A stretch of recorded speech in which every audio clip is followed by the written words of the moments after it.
Yes, hello, Sterling. This is a statement from the National Weather Service. For the following counties, in Virginia, Central Virginia Blue Ridge and Northern Virginia Blue Ridge. High wind warning in effect from 8 a.m. to 6 p.m. Friday. Southwest to west winds 30 to 40 miles per hour with gusts up to 65 miles per hour Ooh, expected. 65. The areas affected include Northern Virginia Blue Ridge and Central Virginia Blue Ridge.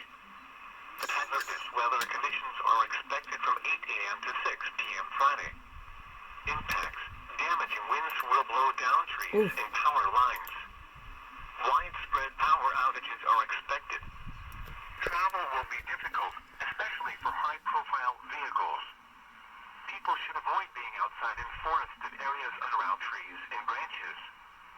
If possible, remain in the lower levels of your home during the windstorm and avoid windows.